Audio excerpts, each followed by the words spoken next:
Un saluto a tutti dagli studi di Telepace, il primo direttamente su del 2019, dunque ancora buon anno a tutti voi che ci seguite da casa, soprattutto sarà un buon 2019 per il Tigullio, in particolar modo per quei comuni che sono stati colpiti dalla mareggiata di fine ottobre 2018. Ne parliamo questa sera, sono passati poco più di 2 mesi da quell'evento eccezionale che ha colpito anche tante categorie e quindi questa sera abbiamo voluto invitare i rappresentanti delle principali categorie colpite e anche i sindaci dei comuni di Portofino, Rapallo e Santa Margherita Ligure, che vado a salutare. Matteo Viacava, primo cittadino di Portofino, buonasera, benvenuto. Paolo Donadoni, Santa Margherita Ligure. Carlo Bagnasco, Rapallo. Buonasera. Iniziamo subito, prima di presentare gli altri ospiti, dalla notizia di oggi. In città metropolitana si sono aperte le manifestazioni di interesse per la ricostruzione della provinciale 227 e questa è già una notizia importante perché da lì poi passa il rilancio del territorio. Chiedo subito al sindaco di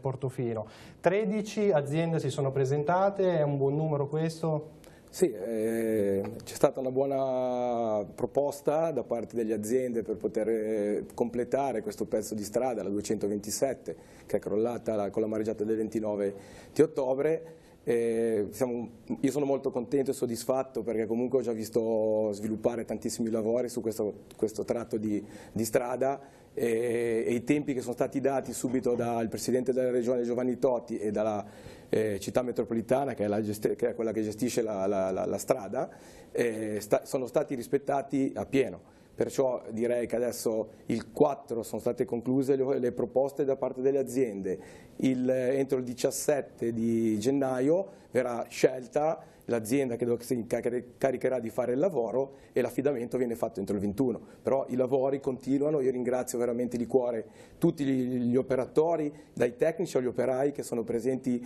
costantemente su questa strada, sia anche il giorno del 2 gennaio, il 3 gennaio, tutte le vacanze sono stati lì per portare avanti il lavoro di consolidamento e di preparazione per il cantiere futuro che partirà il 21.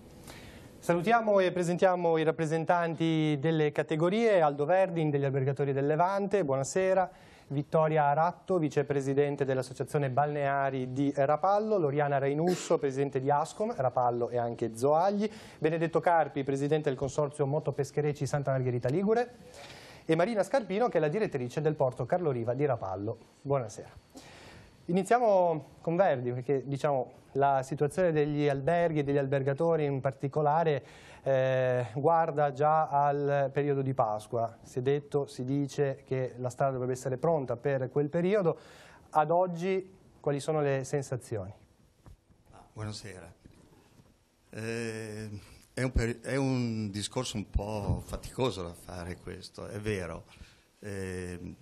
Partiamo subito col concetto che dobbiamo essere positivi chiaramente. Dopo un evento come è successo alla mareggiata, che non è che succeda tutti gli anni e speriamo di no per il futuro, dopo una prima settimana di riflessione il dovere è stato quello di rimboccarsi le maniche. Chi ha avuto dei danni si è dato da fare subito per ripristinare e per prepararsi a una stagione estiva che verrà. È chiaro che l'eco che c'è stato, le immagini hanno girato il mondo, come del resto tutto il mondo ha visto il ponte Morandi crollato, eccetera. Quindi bisogna lavorare adesso, bisogna lavorare psicologicamente e infondere positività e trasmettere un messaggio che non è successo un granché dopo la mareggiata, non è il terremoto che crollano gli alberghi, crollano i servizi, le infrastrutture, eccetera. Qui la vita continua.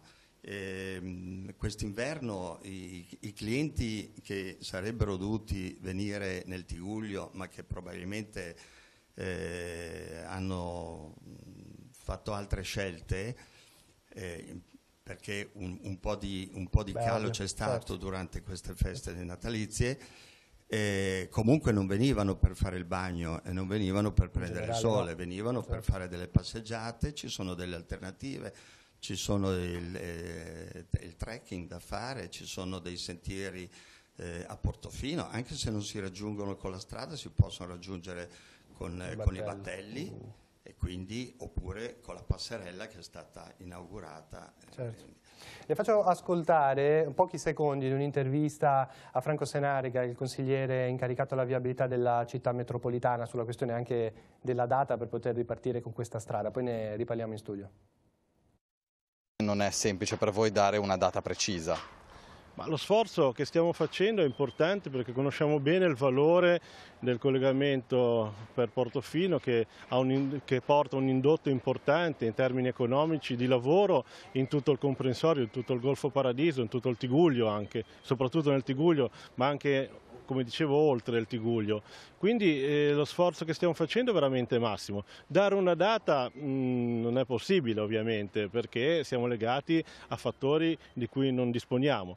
Certamente già oggi c'è la passerella, quindi la continuità con Portofino pedonale è garantita, ci sono le navette, bisogna che ci si attrezzi per gestire una fase che comunque è stata di emergenza, è stato un evento eccezionale, ognuno deve fare la propria parte, noi facciamo veramente il massimo. Ecco, si diceva, certamente trovare la data è difficile, però questa incertezza in questo momento, anche per quanto riguarda le prenotazioni, ad esempio, per il periodo di Pasqua, quanto pesa per quanto vi riguarda? Pesa abbastanza. Infatti si parlava prima, le prenotazioni, per esempio, se andiamo a fare un raffronto con l'anno scorso, pari data, già sotto Natale o sotto l'ultimo dell'anno, avevamo già delle prenotazioni per l'estate, per la Pasqua per esempio, eccetera. Adesso c'è un rallentamento, certo, ma è normale. Certo. Bisogna recuperare in questi prossimi mesi. Recuperare come? Con una forte comunicazione sulla carta stampata, sul passaparola, su quello che postiamo anche sui social, noi per primi, insomma. Bisogna trasmettere delle immagini belle. Tutto qui. Sindaco di Santa Margherita Ligure, in questo momento si diceva prima il collegamento dei battelli sta funzionando con Portofino, comunque la possibilità di arrivare a Santa Margherita Ligure e raggiungere il borgo c'è, funziona? Sì, mi sembra che per ricollegarmi anche al discorso del Presidente Verdin, l'impegno che è stato messo da parte di tutti e in questo caso in particolare dalla sinergia tra il Comune di Santa Margherita e il Comune di Portofino per ripristinare una possibilità di mobilità sul territorio sia stato massimo fin dal principio e abbia dato dei frutti importanti.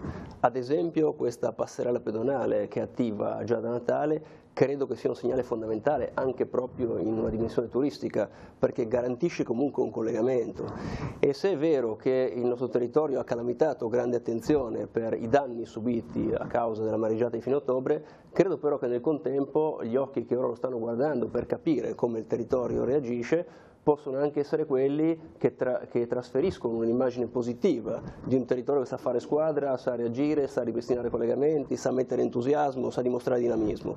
Per cui in fondo anche questa difficoltà può essere una grande occasione di visibilità positiva per il nostro territorio. Le immagini che sono girate insomma, del Ponte Morandi ma anche della mareggiata possono in qualche modo aver danneggiato l'immagine anche turistica, cioè molti appunto per prudenza non hanno voluto venire, come diceva prima Verdi, pensando a un territorio che fosse invece distrutto. Ma questo penso che sia naturale, ecco. Come dire, un territorio che fa della bellezza la caratteristica principale, nel momento in cui viene deturpato, come è accaduto fino a ottobre, è evidente che come dire, ha necessità di ripristini.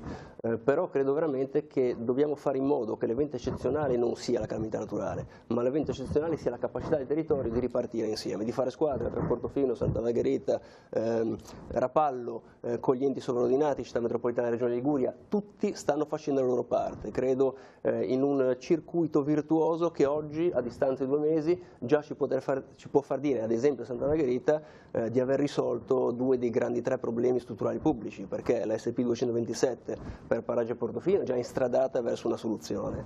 Il depuratore è stato chiuso l'accordo con i reti, partiranno i lavori adesso e finiranno per marzo la parte urgente e per l'estate il lavoro completo. E sul porto è notizia di oggi, mi è arrivata l'email di conferma del provveditorato che i 600.000 euro di lavori previsti per i primi interventi urgenti cominceranno già a fine gennaio. Ecco, credo che questi dati siano quelli che possono farci recuperare un'immagine positiva anche imprevista.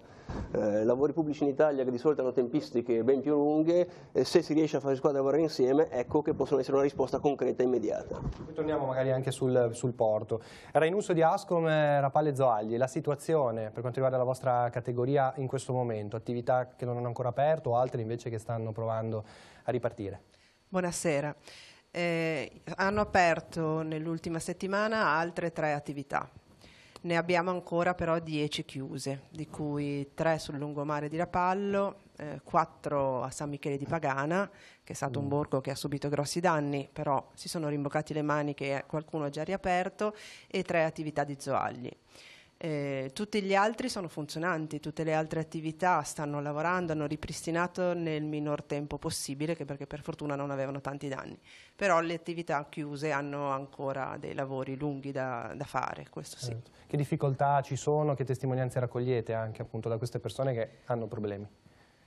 Sono preoccupate. Abbiamo parlato, io tengo i contatti anche con la Camera di Commercio, sì. Ho parlato giusto stamattina, stanno completando l'immissione degli ultimi dati, quindi è questione di giorni e usciranno i dati generali città per città e gli importi mi hanno detto che sono dati importanti. Certo. Noi col polso della situazione andiamo dal negozio che ha avuto l'allagamento e ha perso la collezione, quindi importi fattibili, 10.000 euro, a chi ha perso veranda, attrezzature, macchinari, e siamo 280.000 euro di danni. Ecco. Certo. Per un locale che magari è appena ripristinato, aveva appena comprato l'attività, diventa un grosso problema. Però sono tutti... come dire, stanno tutti cercando di lavorare, hanno incontrato le banche, hanno presentato tutte le richieste danni e quindi siamo fiduciosi che per la stagione estiva, se non addirittura da Pasqua, riusciamo a far aprire altre attività. Certo.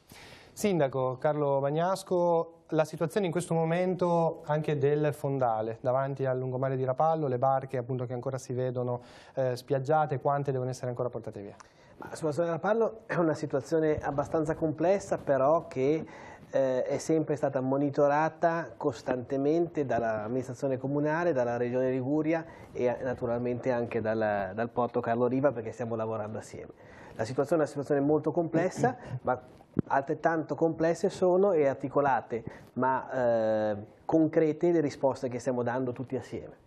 Questo è fondamentale perché abbiamo un cronoprogramma molto preciso, potete vedere tra l'altro le imbarcazioni, lo possiamo far vedere com'è la situazione. Ad esempio questo è il nostro del golfo visto dall'alto. È il nostro golfo visto dall'alto.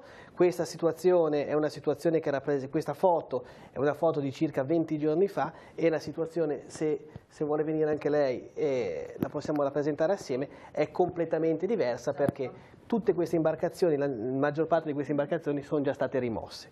Ad esempio questa barca qua non c'è più, le barche che sono negli stabilimenti balneari, ad esempio Ariston e Bagnimolo, sono state rimosse la settimana scorsa. Ora si sta lavorando per questa imbarcazione che per noi è una priorità, che si chiama Chocolate. E perché dico che è una priorità? Perché questa imbarcazione sappiamo tutti benissimo che giace all'interno del San Francesco che per noi è una priorità perché stavamo lavorando su un cantiere importante da 6 milioni e 6 per la messa in sicurezza. Quindi cosa sta facendo l'amministrazione comunale? In questo momento sta facendo un mini dragaggio, come potete vedere, per fare in modo di accedere a questa imbarcazione e di portarla via. Sono manovre queste, poi mi corregga, che non sono manovre che riesce a fare dall'oggi al domani, sono molto molto complesse, perché qui non è che manca la volontà dell'armatore nel rimuoverla, che sia chiaro. Qui sono delle operazioni molto complesse. Quindi per noi in questo momento è nevralgica naturalmente questa imbarcazione, perché dopodiché questa imbarcazione appena viene rimossa, noi faremo arrivare delle travi che sono già pronte, sono state costruite a Napoli, hanno avuto il tempo di maturazione, quindi sono pronte, possono essere spedite da Napoli a Genova e poi portate a Rapallo e di conseguenza questo permetterà a Rapallo di avere l'apertura della passeggiata mare nel periodo pasquale. Questo è il nostro obiettivo, però tutto è legato naturalmente a queste imbarcazioni.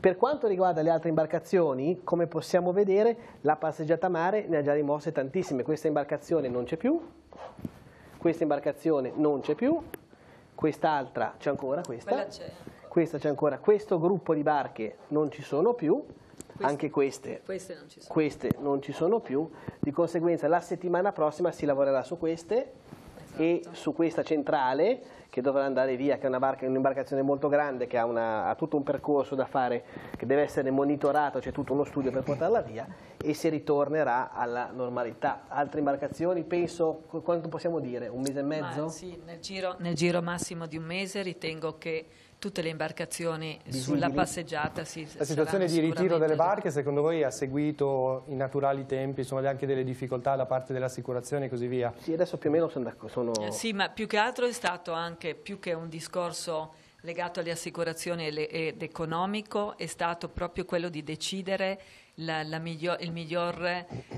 diciamo, la rimozione tecnica migliore da poter utilizzare, tant'è vero che le imbarcazioni che erano in questa posizione infatti sono state tirate via terra e non via mare. Quelle che effettivamente sono rimaste sono le più complesse, le più grosse anche, che necessitano di l'utilizzo di una grande gru, che è quella che in questo momento abbiamo all'interno del porto, e che ovviamente serve per rimuovere imbarcazioni che pesano dalle 75-100 tonnellate, che insomma non è proprio non è facile proprio anche riuscire a sollevare, ma soprattutto il problema è che queste imbarcazioni sono state portate qui da un mare eccezionale che era più alto di 2,5 metri da quello del medio mare di oggi, e di conseguenza sono posizionati in un modo tale che non consente il passaggio delle fasce sotto proprio la barca per poter poi essere sollevate e portate via. Certe imbarcazioni, quelle possibili, sono state portate via terra. Esatto. Perché passano anche sotto i passi di Rapallo perché non ha le altezze, e altre dovranno andare via. Quindi l'operazione è abbastanza articolata, ma è monitorata costantemente, dove il porto e la Capitaneria di Porto fornisce al Comune un cronoprogramma ben preciso e noi tutti i giorni sappiamo le imbarcazioni che vanno via e le imbarcazioni dove stanno lavorando. Il cronoprogramma è un mese e mezzo per quanto riguarda la rimozione. Nel frattempo l'amministrazione comunale, il porto, gli assicuratori e tutti gli enti, anche il governo centrale, stanno lavorando per l'obiettivo che è quello della eventuale e naturalmente doverosa bonifica del nostro golfo. Certo. Perché quando questo? Esattamente il 9, quindi dopodomani, io mi vedrò alle 13:45 con il governatore Totti, con l'assessore Giampedrone e anche con il comandante, per fare un cronoprogramma, perché le due cose devono andare in maniera parallela. Nel frattempo il lungomare partirà dal cantiere, è già stato appaltato la ditta che dovrà ripristinare il lungomare di Rapallo. Questo è fondamentale, e questa è un pochino la visione generale la situazione sul Rapallo. Intanto, mentre vi riaccomodate, allora chiedo a Vittoria Ratto com'è la situazione, che dal vostro punto di vista dei balneari, se quindi l'immagine anche della città sta cambiando positivamente anche per il vostro lavoro. Sì, buonasera. Allora, per quanto riguarda la mia categoria, noi stiamo lavorando in maniera abbastanza intensa per ripristinare quanto è stato danneggiato. Chiaramente noi siamo la categoria, essendo subito la prima che si è trovata di fronte a questa emergenza, più danneggiata. Ci sono magari situazioni un po' più leggere, nel senso che fuori dall'area portuale, quindi hanno magari ricevuto un po' meno danni rispetto a quanti ne abbiamo ricevuti noi che siamo all'interno del Golfo. Nel mio caso io ho ricevuto purtroppo l'arrivo di uno yacht che mi ha sfondato un intero pontile, quindi non ho più un pontile. Si è collassata la parte che sosteneva il ristorante e il bar, quindi anche quella dovrà essere ripristinata, e c'è l'altro pontile che per metà è crollato, quindi sicuramente i danni sono ingenti, economicamente importanti, però abbiamo già a dicembre iniziato l'avvio dell'attività di ripristino. La barca è stata rimossa a metà dicembre e domani io inizio con la mia impresa a cui ho dato l'appalto, la ricostruzione del pontile più distrutto. Sicuramente noi come associazione siamo diciamo abituati alle emergenze marine, nel senso che comunque questo è il nostro lavoro e quindi col mare siamo abituati a trattare. Questa però è stata esatto, come ha detto la direttrice Scarpino, però questa è stata veramente pesante, non ci aspettavamo una mareggiata del genere. Io sono andata lì alla sera alle 7:30, avevo l'acqua alle ginocchia, però sicuramente stava tenendo botta la situazione. Purtroppo con il rilascio degli yacht da parte degli ormeggi dove erano, la situazione al mattino dopo è stata disastrosa, per cui una cosa così non l'aspettava ovviamente nessuno. Le posso chiedere quanto danno avete ricevuto? Sì, io all'incirca parlo per me, perché poi chiaramente si parla ognuno personalmente, sono sui 260.000 euro. Quindi ho fatto la richiesta danni come tutti. Ovviamente la Regione Liguria, siccome hanno già dato i fondi per il Ponte Morandi, non ha nulla nelle proprie casse, quindi attualmente non c'è nessuno che ci possa aiutare economicamente.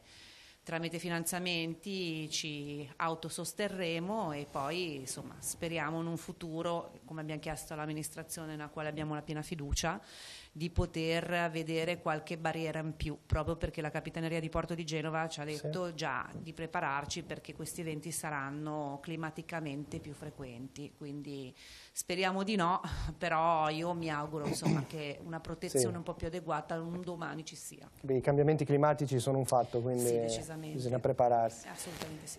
Benedetto Carpi, un focus sui pescherecci di Santa Margherita Ligure. In questo momento qual è la situazione anche per la vostra categoria? Quante sono anche le imbarcazioni ancora a fondo? Diciamo che Santa Margherita conta 19 pescherecci a strascico e noi abbiamo ancora un peschereccio a fondo che presto verrà tirato su a galla. È un'operazione abbastanza complessa in quanto il peschereccio ha più di 70 anni, quindi di legno, quindi dobbiamo tirarlo su con molta cautela. Abbiamo 3 pescherecci che sono ancora nei grandi lavori, quindi si potete vedere anche nel porto di Chiave e nel porto di Lavagna e penso entro 15 giorni, 20 giorni saranno ripristinati e torneranno a lavorare. Altri hanno già riparato i danni e sono a lavoro, mentre una decina di imbarcazioni non hanno avuto nessun danno, quindi continuano a lavorare normalmente. Questa è la nostra situazione. È la situazione. Allora, torniamo dalla direttrice del porto per dare anche l'immagine di un lavoro che prosegue e che forse da terra non si riesce a vedere, quella della diga che è stata appunto distrutta dalla mareggiata. Possiamo vedere anche delle immagini e dunque se ci vuol fare il punto anche di questa situazione. Sì, allora noi subito le prime settimane dopo l'evento, dopo il 29 ottobre, abbiamo appaltato la messa in sicurezza della diga. La messa in sicurezza vuol dire praticamente riuscire a posizionare 15.000 tonnellate di massi naturali, quindi 1 milione di lavoro già appaltato e praticamente ogni giorno arrivano 4-5 camion che portano grandi massi naturali di quarta categoria, quindi superiori alle 7.000 tonnellate.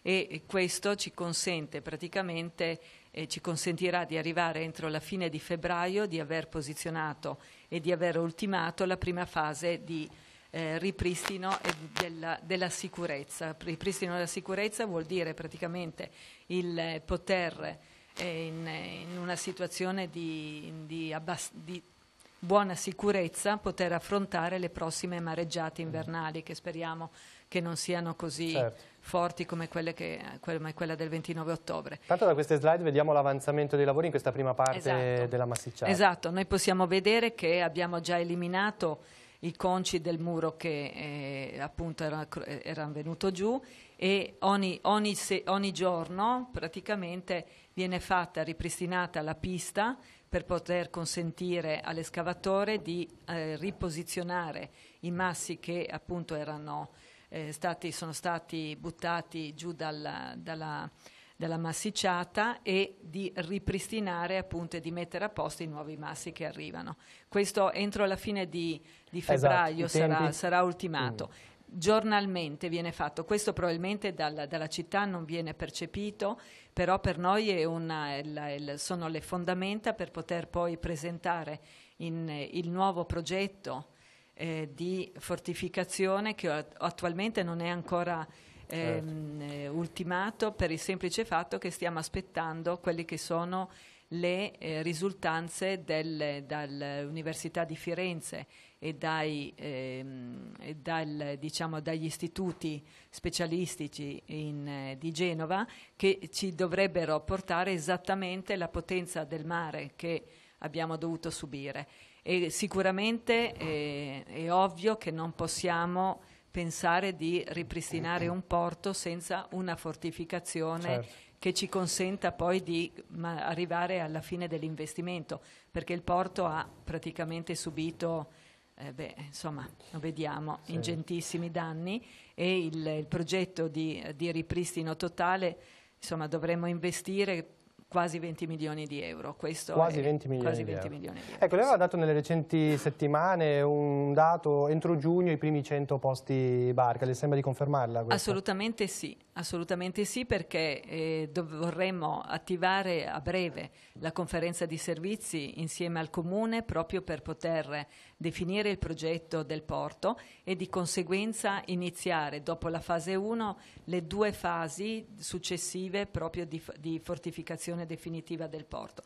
Nel contempo però abbiamo già progettato quelli che saranno i nuovi pontili e il ripristino del molo Duca degli Abruzzi, che anche quello è un onere della Porto Carlo Riva quale onere di urbanizzazione, di conseguenza della convenzione, scusa, okay, e di conseguenza pensiamo di iniziare anche il lavoro sul molo Duca degli Abruzzi nei primi di febbraio e di ultimarlo entro i primi giorni di aprile, questo proprio per consentire di arrivare a Pasqua già con un territorio in buone condizioni. Allora, c'è una domanda che arriva da casa per il sindaco Bagnasco. Chiedono a chi fanno carico i costi per la rimozione delle barche e la bonifica del golfo. Se possiamo dare una risposta anche per chiarire. L'abbiamo detto diverse volte. La rimozione delle imbarcazioni spetta ai privati, di conseguenza come stanno pagando adesso le assicurazioni delle persone ai proprietari delle barche. Il Comune ad oggi non ha tirato fuori un euro per una rimozione di una barca. Può confermare, penso, questa è la realtà. Certo. Assolutamente per quanto riguarda il dragaggio, stiamo facendo delle valutazioni dragaggio ed eventuale bonifica, certo, più bonifica che dragaggio, si sta lavorando più sulla bonifica, sarà parziale un po' il porto, ci sarà la calamità, ci sarà il governo, ci sarà la regione e dovremo tutti fare il nostro... Ognuno deve fare la propria parte, certo, ovviamente. Allora vi propongo un'altra domanda che arriva da casa. Il governo centrale ha già inviato fondi in questi 2 mesi, quanti altri ne sono stati stanziati e quando arriveranno? A chi l'ha chiesta questa? A tutti? È aperta, quindi... Ecco, questa vorrei rispondere perché la stiamo seguendo in collegamento. In questo momento, per quanto riguarda la nostra realtà, fondi non ne sono arrivati ad oggi dal governo, sono stati... Però erano stati promessi. Sì, arrivati ho detto. Sì. Non sono ancora arrivati, comunque li aspettiamo e se dovessero arrivare bisogna vedere quant'è la quota, perché di che somme si parla, perché noi abbiamo fatto un calcolo, noi su Rapallo, solamente Rapallo, a circa dai 40 ai 45 milioni di danni. Capisce bene che se dovesse arrivare 400, 500 o anche 800 mila euro sono importanti, sì, però il gap è ancora molto grande. Se l'obiettivo per il porto di Rapallo è quello di giugno, diciamo per i 100 posti barche, invece per Santa Margherita Ligure quali sono gli obiettivi per il vostro porto? Ma allora, anzitutto ricollegandomi al tema delle rimozioni delle barche, credo che sia necessario esprimere un ringraziamento alla Capitaneria di Porto, in particolare al comandante Piras per il grandissimo supporto che hanno dato, perché credo che il numero delle rimozioni in un tempo così breve tra Rapallo e Santa Margherita sia davvero un risultato straordinario. Quindi credo che le amministrazioni, è giusto che riconoscano il valore di quel lavoro. Poi su Santa Margherita direi questo, per il porto è un porto pubblico demaniale, è competenza del Ministero delle Infrastrutture, dunque il nostro interlocutore privilegiato è il Provveditorato e il Ministero delle Infrastrutture. I primi 600.000 euro, come dicevo, sono stati garantiti per inizio lavori già a fine gennaio, saranno i primi lavori pulizia, sistemazione e consolidamento.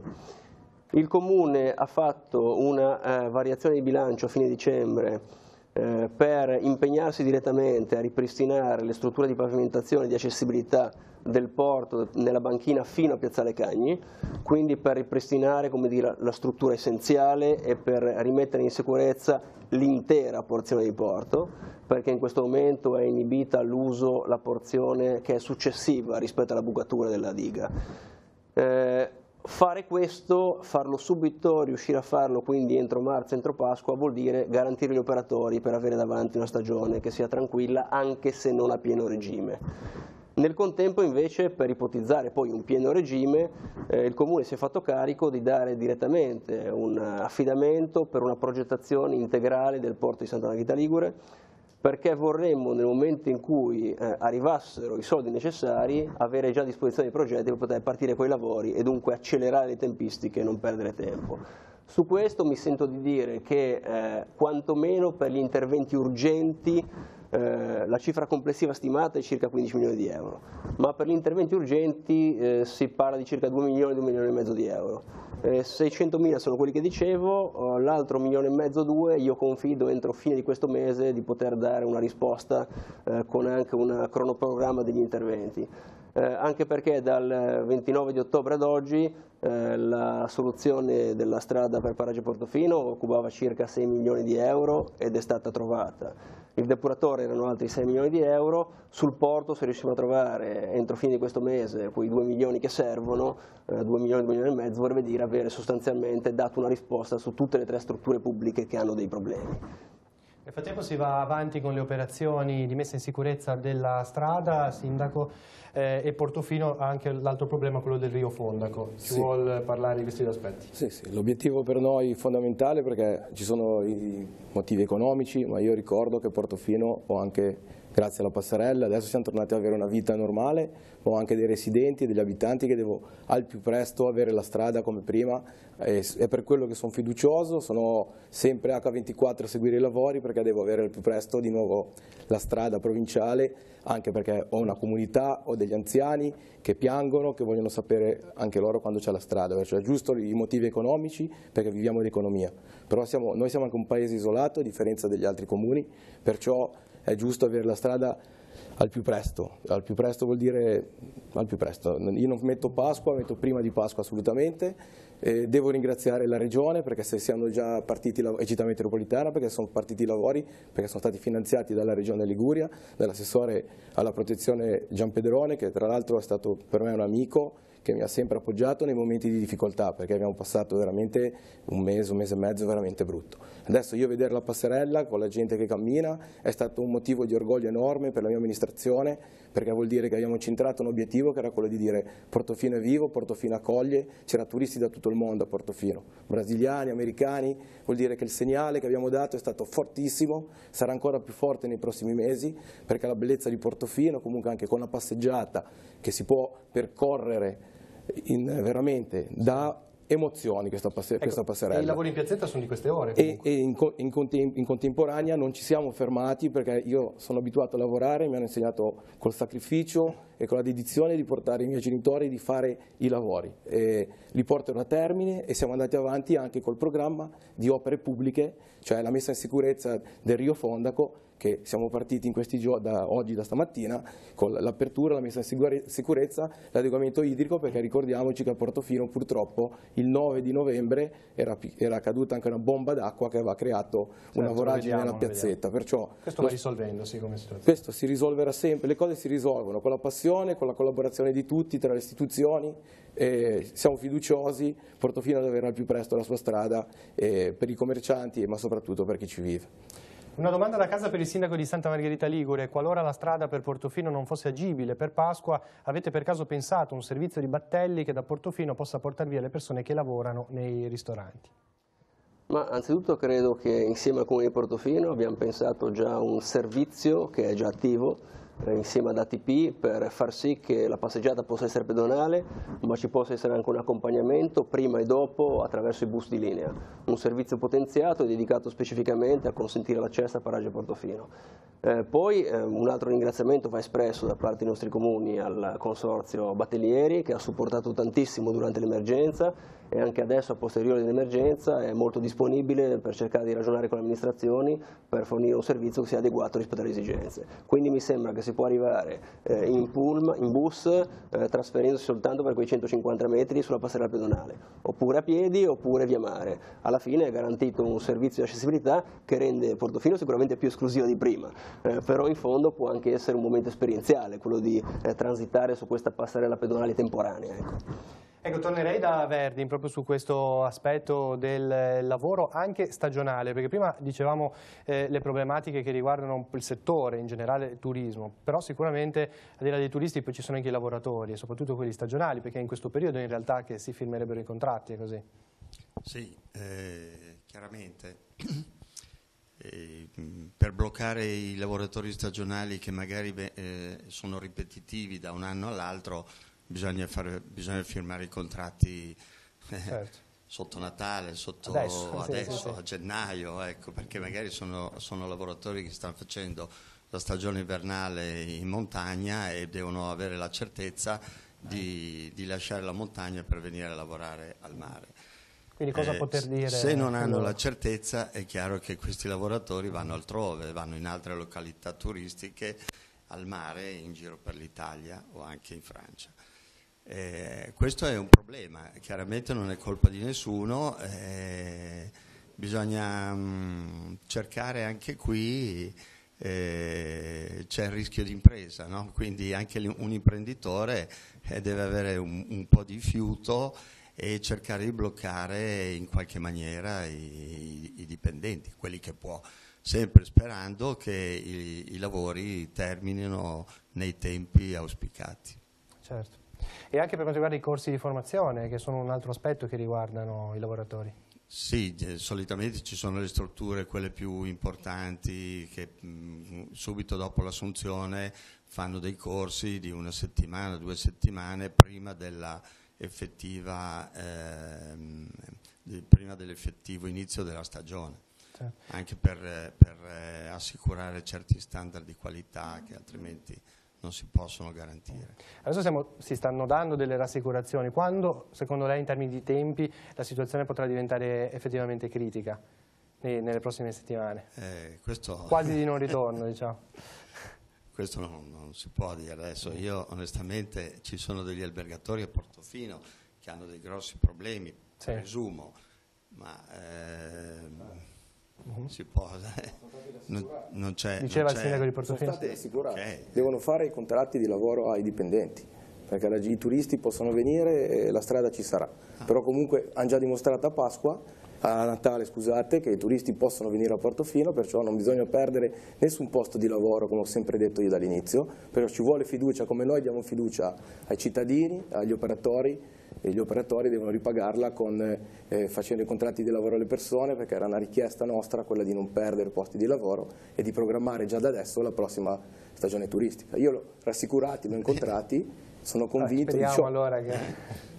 Sì, io sono straconvinto. D'altronde è anche ragionevole tutto l'impegno che stiamo mettendo per rispettare quelle tempistiche, proprio finalizzata a garantire, come dire, i posti di lavoro, del commercio, dell'imprenditoria, della ricettività di Paraggio di Portofino. Sì, forse non, Paolo, scusami se ti interrompo, forse non si è capito bene quello che è successo nel Golfo del Tigullio. Tra l'altro c'è una domanda che è da casa, dice proprio se crede, sindaco di Rapallo, che i cittadini siano consapevoli del grosso lavoro che l'amministrazione deve affrontare per il ripristino della passeggiata e del paesaggio di Rapallo. Questo è sulla città, però in generale... È proprio quello che non sapevo la domanda. Cosa rispondere allora? No, io rispondo che forse, ripeto, la comunicazione, il negativo vince sempre sul positivo, no? Il male rumoroso, il bene silenzioso. Potrei andare avanti, ci mette un albero che cresce e non fa rumore, una foresta che cade, no?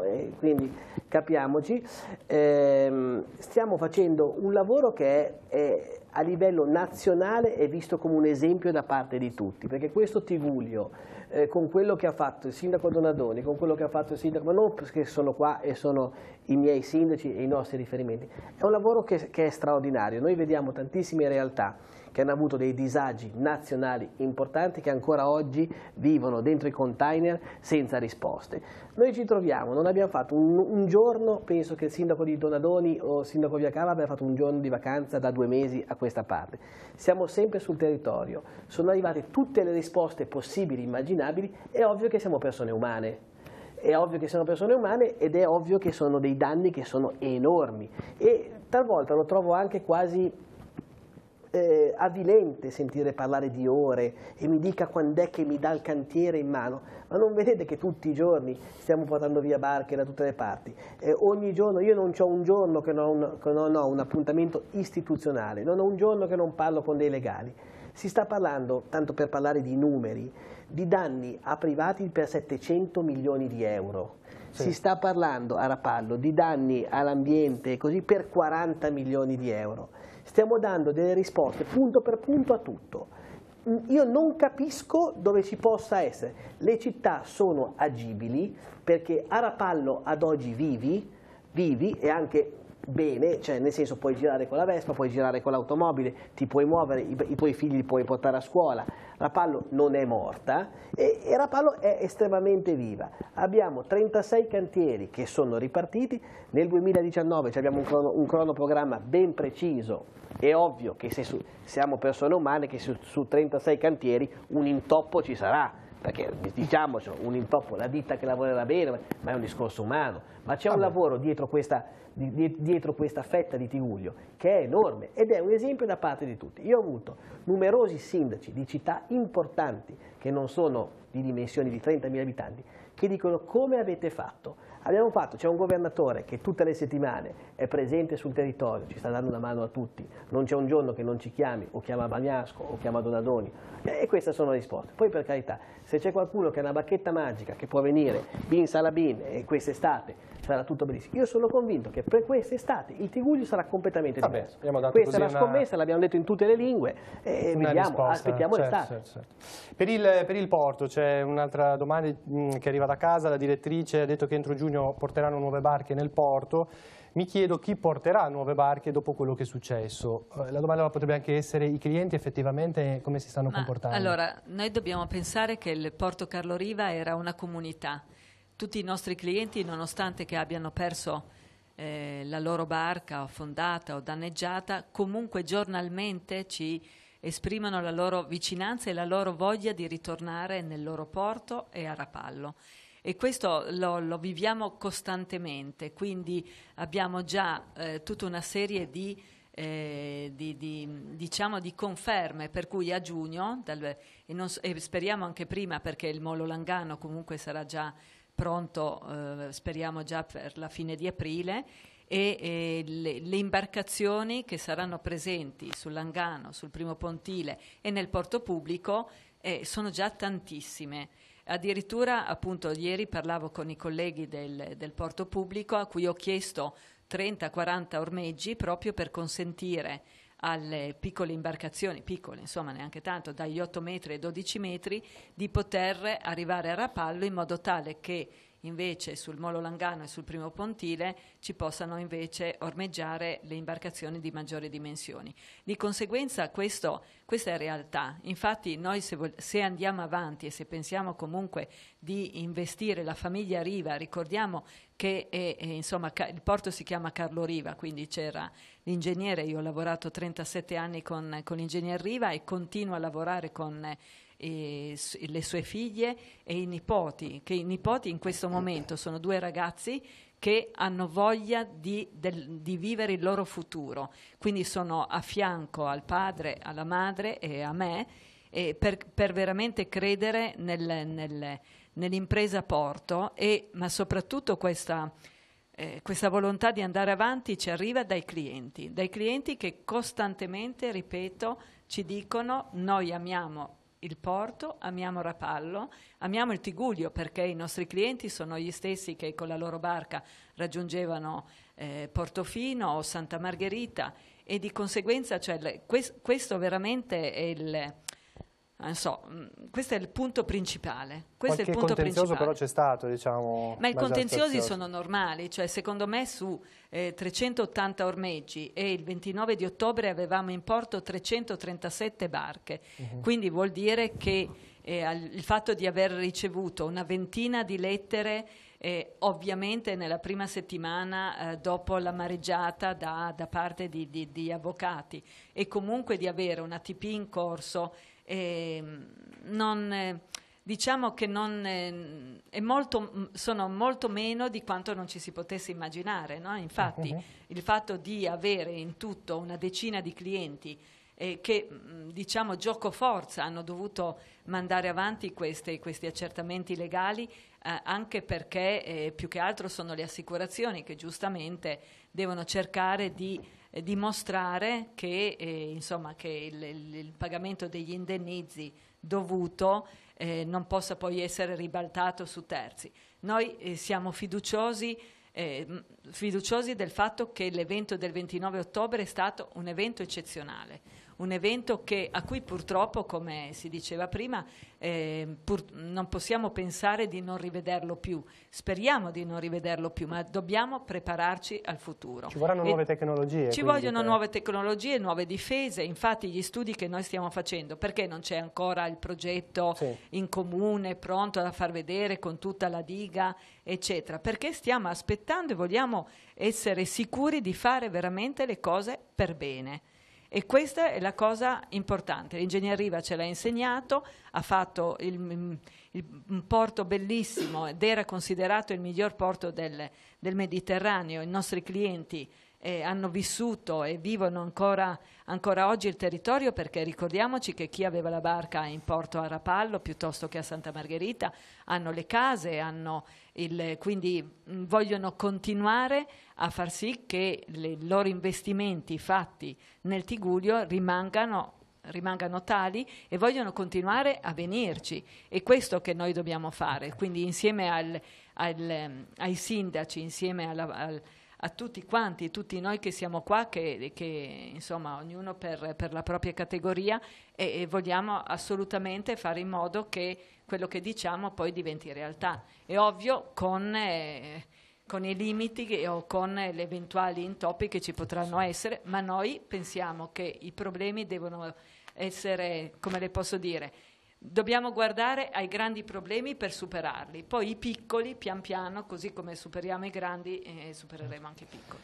Rainusso, lei rappresenta l'ASCO ma anche di Zoagli, e anche questa è una situazione molto delicata, perché anche qui ci sono attività che non hanno ancora riaperto dalla mareggiata semplicemente perché non si possono raggiungere. Lì il quadro com'è?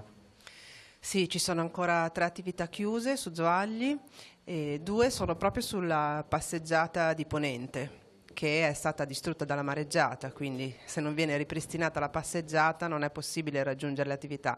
Abbiamo parlato col sindaco Rocca circa 20 giorni fa e ci ha promesso che i primi fondi che arriveranno a Zoagli verranno impiegati proprio per il ripristino di quella parte della passeggiata, anche perché, a parte che la passeggiata è importante per Zoagli, perché è una passeggiata caratteristica che attira i turisti, ma anche perché si raggiungono 2 attività commerciali che in questo momento non sono raggiungibili. Con un danno, immaginiamo, molto elevato. Sì, importante. Ci vorrebbe una passerella anche a Zoagli, forse? Ci vorrebbe una passerella anche a Zoagli, è vero, per raggiungere le 2 attività. Una passerella, non dico grossa come quella per Paraggi, però ci vorrebbe una passerella provvisoria. Quando la smontate magari se riuscite a passarla a Zoagli. È un discorso serio, perché attualmente il sindaco qualche settimana fa era molto avvilito dalla situazione, anche perché è molto difficile ricostruire un passaggio in quella zona. Sì, è difficile perché è come la passeggiata di San Michele, che anzi volevo cogliere occasione per chiedere al sindaco la frazione di San Michele, che ha subito gravissimi danni, perché ho visto il cronoprogramma della passeggiata, sono molto contenta che a Pasqua sarà ripristinata e comunque fruibile tutta la passeggiata di Rapallo. Volevo sapere un po' per San Michele di Pagana invece come sono i progetti. Ecco, sentiamo la risposta del sindaco. Allora, San Michele di Pagana è stata una delle zone che ha più colpite. Per quanto riguarda la piazzetta piazzetta e la strada stamattina hanno iniziato di nuovi lavori, perché sopra le arcate sta cedendo anche la strada e stamattina hanno iniziato il nuovo cantiere, tanto è vero che anzi colgo l'occasione di questa emittente per comunicare che è stato rimesso il semaforo, quindi senso unico alternato, per quanto riguarda sopra gli archi. Per quanto riguarda invece San Michele di Pagana, il nostro centro, il centro di San Michele di Pagana, stamattina abbiamo iniziato i lavori del ripristino. Per quanto riguarda il molo e la piazzetta, rimane indietro ed è molto complessa il collegamento pedonale, quindi la passeggiata, capiamoci come è successo a Zoagli, dove i danni sono enormi.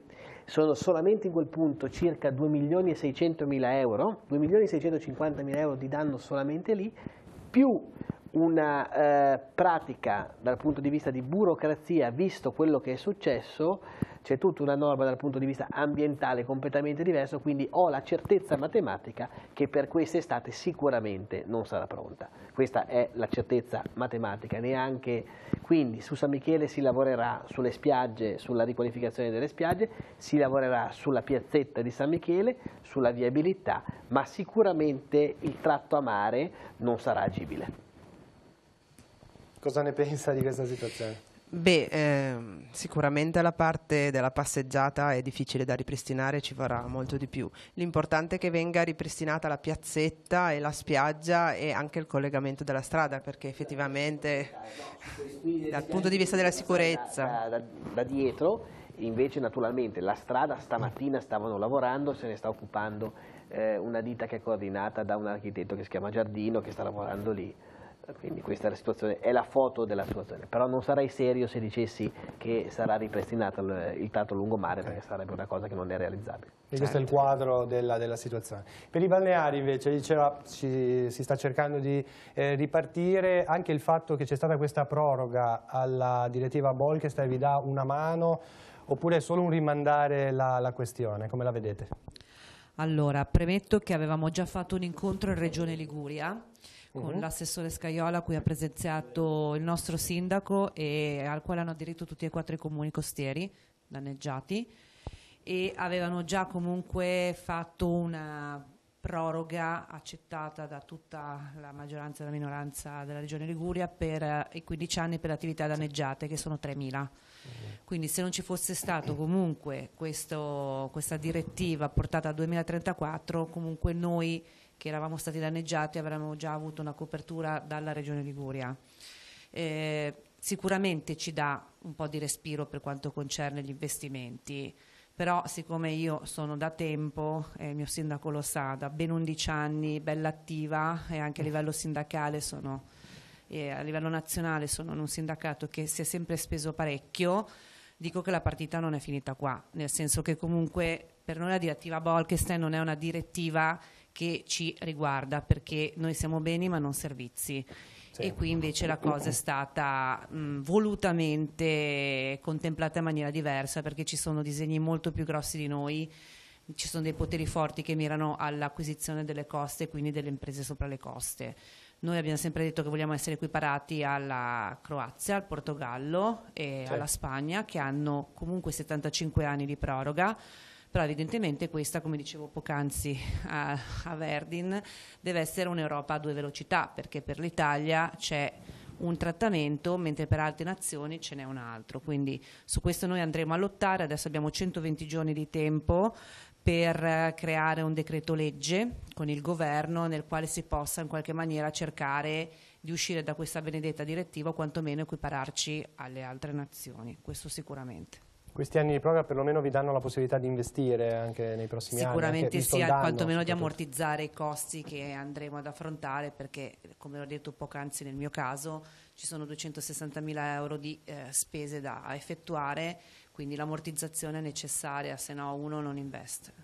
Concludo il giro con Benedetto Carpi. Per quanto riguarda i pescatori di Santa Margherita Ligure, ci sono delle iniziative anche che vorrete portare avanti con il Comune per risollevare un attimo il settore? Ma intanto abbiamo portato adesso a conclusione l'iter della DECO, denominazione comunale del Gambero di Santa Margherita Ligure, quello è un piccolo passo in avanti. è a conclusione adesso un progetto che abbiamo portato avanti con la Capitaneria di Santa Margherita, il Comune, i pescatori e anche la Federcopesca, che è la nostra rappresentante, che è una piccola goccia, diciamo, che portiamo le acque di Sentina, oli bruciati, panni anti-inquinamento. Questo progetto che nasce tra Comune, Capitaneria, allora comandante Petrosino, è portato avanti adesso con il comandante Piras a conclusione, e adesso ci vedremo, adesso lasciamo passare ancora un po' di tempo perché venga ripristinato, messo in sicurezza al porto, che quello è molto più importante. Poi faremo altri ragionamenti per me molto più seri e anche, diciamo, turistico, molto importanti. Sono contento di sentire che tutti, comunque, albergatori, stabilimenti balneari, ristoratori, che sono anche loro imboccati le maniche e che continueranno la loro attività, perché noi abbiamo continuato a lavorare, ma noi non siamo niente. Se non facciamo gruppo tutti insieme non andiamo da nessuna parte. Quello è molto importante. Sentirlo dire che loro continuano, che vogliono lottare, è anche per noi un piccolo aiuto. Poi vorrei dire una cosa, vorrei anche ringraziare, perché da notte del 29, per esempio, i nostri 2 soci, per salvare la loro attività, sono usciti in mare con il loro equipaggio, quindi c'erano i proprietari, i lavoratori, e oltre ad altre persone, quindi Capitaneria, Vigili del Fuoco, volontari, che poi hanno fatto sì che non ci fosse niente. La loro incolumità è stata totale, non si è fatto male a nessuno, che è stato per me un record. Questo per me vale molto. Non per niente c'è stata anche una messa di ringraziamento a Santa Margherita Ligure. Infatti, questo diciamo che siamo molto fortunati. Bel segnale questo. Allora siamo in conclusione, intanto arrivano anche altre domande, ne leggiamo una, la rivolgiamo ai sindaci. Buonasera, si hanno notizie del Covo di Nord-Est, verrà ricostruito, cosa si farà in generale per il divertimento di giovani e meno giovani per la prossima estate? Non so se può rispondere. Allora, il Covo di Nord-Est è una struttura privata. Siamo in attesa di conoscere quali sono le determinazioni della proprietà o della gestione.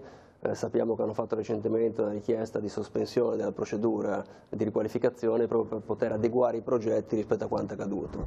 Ovviamente viene a mancare in questo momento la funzionalità di una struttura che ha un valore storico, culturale per Santa Margherita Ligure, ma per l'intero territorio, pertanto cercheremo soluzioni alternative che siano adeguate a garantire un divertimento dei giovani durante la stagione estiva. Ci terrei a fare però una notazione che è emersa anche dal dibattito di questa sera, che trovo importante anche, come dire, per la consapevolezza poi della cittadinanza e di coloro che recepiscono dagli organi di informazione la comunicazione di quanto accaduto. In realtà, come diceva prima il sindaco Bagnasco, come emergeva anche dalle parole del sindaco Viacava, noi ci troviamo adesso a far partire tantissimi cantieri che sono finalizzati a ripristinare i danni subiti, non soltanto il porto ovviamente, ma anche altri cantieri che riguardano il litorale marino. A Santa Margherita penso a Piazzale del Sole, penso alla Passeggiata Mare, penso al Molo Maloncello, ma in realtà non abbiamo interrotto nulla di quello che le amministrazioni avevano progettato gli anni passati, i cantieri che erano già partiti e i cantieri che stanno per partire. Quindi questo, come dire, è un equilibrio difficile che mette a dura prova le amministrazioni e che vogliono traguardare sia la risposta tempestiva all'emergenza, ma sia il proseguio di un mandato amministrativo che voleva realizzare degli obiettivi precisi in ambito di lavori pubblici. C'è un'altra domanda veloce, ne abbiamo già un po' parlato, però chiedono perché a Rapallo si è già iniziato a mettere a posto la diga, mentre a Santa, che non è privata, non si è visto ancora nulla? Ecco. Facciamo rispondere. Allora, per quanto riguarda Santa Margherita Ligure, la diga è pubblica, pertanto i finanziamenti, come dicevano, devono arrivare dal Ministero delle Infrastrutture attraverso il provveditorato oppure da altri soggetti pubblici. In particolare la strada che stiamo seguendo adesso è quella di un intervento finanziato dalla Protezione Civile. Ci sono molto vicini in questo l'assessore regionale Gianpedrone e il presidente Toti, e confido entro fine mese di poter dare un'indicazione precisa. Ovvio che essendo un bene pubblico segue le procedure pubbliche, seppure agevolate per godere delle deroghe, ad esempio, di protezione civile. Siamo in conclusione, Bagnasco? Ecco, io volevo specificare 2 cose. Sono profondamente convinto delle affermazioni che ho fatto, quindi arriveremo in stagione al top, ne sono certo per quanto riguarda il lungomare, sono certo su San Michele di Pagana, ed ero altrettanto convinto che un Tiguglio non potesse subire la mancanza di un locale notturno. Io ritengo, per un discorso di comprensorio, che il covo di Nord-Est è il covo di Santa Margherita, ma è il covo di tutto il comprensorio, e di conseguenza è impossibile immaginare una meta turistica come il nostro Tigullio senza un locale. Ed è per questo che abbiamo fatto una scommessa importante, realizzare la più grande discoteca in Liguria a cielo aperto a Rapallo, che inizieremo con un primo test nel mese di aprile. Questa discoteca sarebbe stata una fantasia pensare di realizzarla tecnicamente in 6 mesi, capisce che è impossibile. Allora quale migliore occasione di prendere una discoteca mobile e di portarla nel Tigullio? Questo avverrà in fase sperimentale nel mese di aprile con la prima serata. Sarà un percorso che noi faremo per tutta l'estate, sarà un percorso naturalmente di rilievo nazionale, perché l'obiettivo non era quello solamente di andare su Genova o oltre, quindi noi avremo Radio DJ che lavorerà H24 da adesso nei prossimi mesi, rilanciando il Tigullio e venendo a ballare a Rapallo, non solamente a Rapallo, ma anche non solamente sul lungomare di Rapallo, ma anche nella nostra piscina di Rapallo, dove ci dovrà essere una forte sinergia tra la piscina comunale, Radio DJ e la nostra cittadina di Rapallo, con questo locale. Io mi auguro che vengano anche i ragazzi di Santa Margherita e di Portofino, che quest'anno si troveranno, ahimè, senza un locale così importante. Sicuramente è una bellissima iniziativa questa per recuperare, come dire, quello che si perde. Allora, siamo in conclusione, non c'è tempo per leggere tutti i messaggi, ne leggiamo 2 belli, possiamo dire. Complimenti ai 3 sindaci, siate uniti, faremo del Tigullio un modello di turismo evoluto, sostenibile e rispettoso dell'ambiente. Questo era per dire sul fatto dell'unità che c'è anche fra le categorie, che abbiamo testimoniato più volte. E poi Nadia Molinaris scrive: confermo, avendo l'attività all'interno del porto, quanto detto dalla signora Scarpino, chi aveva la barca è pronto a tornare al porto Carlo Riva. Chi afferma il contrario, non conoscendo la realtà, crea un danno d'immagine. Nadia Molinaris, che tra l'altro sta portando avanti un'iniziativa, possiamo concludere parlando proprio di questo, il Tigullio non molla, e ci siamo ispirati anche per il titolo di questa diretta, per cercare di raccogliere fondi per questo territorio che è stato colpito. Lei come Ascom ci vuol dire qualcosa su questo? Sì, noi come Ascom avevamo aperto un conto corrente semplicemente per i versamenti di chi voleva aiutare, e poi abbiamo aderito con entusiasmo al progetto del Tigullio non molla di Nadia Molinaris, Circolo della Pulce, insieme a altre associazioni. Questi fondi che vengono raccolti attraverso i versamenti volontari o alla vendita di gadget con questo logo del Tigullio non molla, che oltretutto è molto bello, richiama il Pino della Carega, richiama il mare. Questi fondi serviranno ad aiutare quelle attività danneggiate che sono in grossa difficoltà, soprattutto quelle che non hanno ancora aperto. Quindi faccio un appello, basta poco, anche 5 euro, ma contribuite, perché in tanti potremo aiutare veramente le attività in difficoltà a ripartire. È possibile farlo in tantissime maniere, seguendo i banchetti e comprando la maglietta col logo, oppure versando sul conto corrente. Vediamo le immagini, eravate a Chiavari nei giorni scorsi, Recco anche. Sì, ieri eravamo sia a Chiavari che a Recco, perché il collega di Recco, presidente Ascom, ha aderito anche lui e ci ha dato una mano, diciamo un comune che non è stato colpito ma che ci sta aiutando. Speriamo che lo facciano in tanti. Bene, con questa immagine un po' di speranza per guardare alle prossime settimane verso Pasqua, ringrazio gli ospiti per aver partecipato alla diretta, i sindaci Bagnasco, Donadoni Viacava e la Nadia Molinaris. Nadia Molinaris naturalmente, lo abbiamo fatto tra le righe, e i rappresentanti di categoria Benedetto Carpi, Vittoria Ratto, Aldo Verdine, Loriana Rainuso e la direttrice del porto Marina Scarpino. L'appuntamento con il Direttamente Su è per lunedì prossimo, grazie per averci seguito e buon proseguimento di serata.